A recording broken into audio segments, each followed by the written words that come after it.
Here with co-head coach Jess Jobe following NSU's first home match of the season, a 2-0 victory over Nicholls. And Jess, you've applauded your team's ability to take information in at half and apply that to the second half. You got on them good in that second half. What were your girls able to process the information you give them, and were they able to implement it to your best in your estimation? Yeah, I mean, I think watching the second half as well as reflected on the statistics. 15 shots in the second half and wound up with just shy of 10 on frame for the game. And so, I mean, ultimately we wanted to put them under a lot of pressure in that second half and really dig in and play more of how we wanted to play. So absolutely made some good adjustments at halftime. And more so at halftime, it wasn't as much wanting to dig into the players as much as it was instill some confidence and kind of settle down a little bit. It was a frantic first half. I think we played an emotional team, brought a lot of emotion into this game and a lot of energy, and they were up for it. And we had to kind of settle into the game, and it took a little longer. But it's another really good opportunity for us to grow as a group and learn from these types of games when it's a tough environment and the surface wasn't quite allowing things to come off the way we wanted to, and we were unlucky not to get a goal early with putting them under a lot of pressure in that first 10 minutes or so, and we managed to get the result that we needed to, but there's a lot of things that we'll look back on and want to clean up. Sure. You talked about maybe a little bit of a slow first half. Could that honestly be maybe the girls were a little excited to be at home for the first time in over 480 days? Could that be maybe counterproductive in a way? Absolutely. I think that's spot on. I think we played a team that brought in a lot of emotion, and I think we let the emotion of the game get a little bit of the better of us as far as just kind of some nerves and I mentioned the frantic kind of nature of our play. We were not as confident on the ball. We were not making use of the time and the space that we had in some really good areas.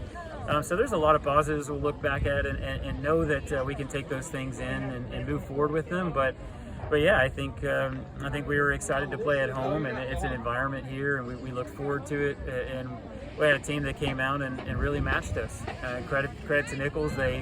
They brought a lot of energy from the start. They made things very difficult for us as far as kind of settling into what we wanted to settle into, and we gave into it a little bit. Sure. We could talk about any number of players. You got your fourth straight shutout, but particularly on offense, Olivia was particularly active with a lot of shots. She gets you your first goal as well. What'd you like out of Olivia's play tonight? She was running really well. She's a very good runner off the ball and how she shapes her runs and looks to get played through those gaps, and she was showing us a lot of good opportunities to play her and serve her into her feet. So,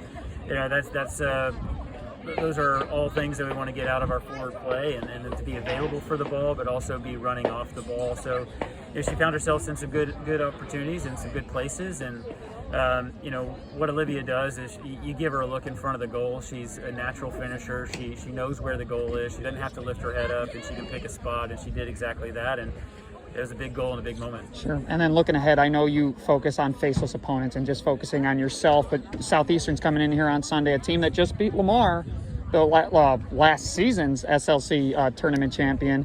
So what challenges do they present to you guys?